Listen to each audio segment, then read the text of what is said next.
Last year was a big year for myself for shooting revolvers, and this year is still going to be a lot more revolver shooting. Now, there's the new 442, 642, and then the 632 and 432 Ultimate Carry Smith & Wesson things coming out that Dan and I are really excited for. But those are still air-weighted aluminum frame J-frames, which is something I've got experience with and I like and I carry, and they're great for that.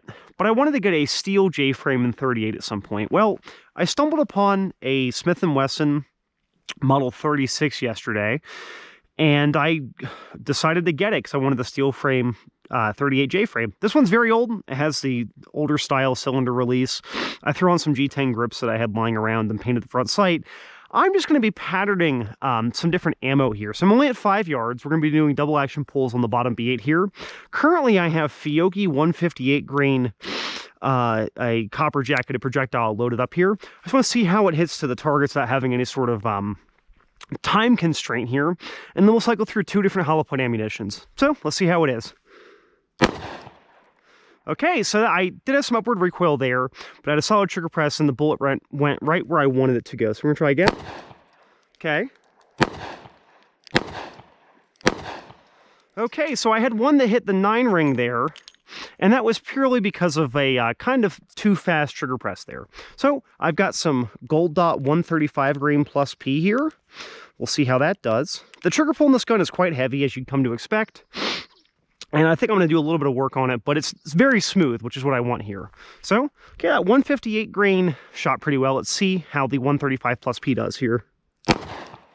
So that was shot a little bit to the left there. Okay, and that one's in the 10 ring. That one's there. Okay.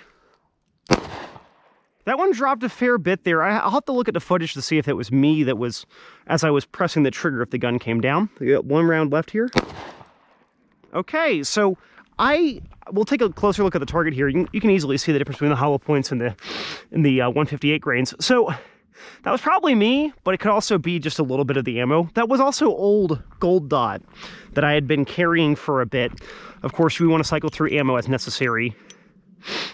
And then the last load that I have here is, this is another Fiocchi load. I found it for cheap at a local store. I don't know if I would want to carry it for self-defense because the projectiles look pretty pissy. However, for range ammo, it's fine. It's a little hot. It's actually hotter than the 135 grain Gold Dot. But yeah, so let's see how it shoots. Okay, that one landed about the same spot as the bottom left one. Yeah, this could be me. That I'm just pulling it a hair. It might be. Yeah, I think it is. So we'll ditch those rounds, and I'm all out of ammo, so we're going to reholster here. The nice thing, and I say nice, people might not like it, I am using a Kydex holster for this, of course, because it's a gun I'm planning on carrying, but the finish is already pretty well fuckered, so I'm not too worried. So yeah, obviously I'd like to tighten that up a lot. However, I can see that the sights certainly really enjoy that 158 grain load. Now, I'm going to get some wad cutters to test through here, because steel frame gun plus wad cutters would be very, very easy to shoot.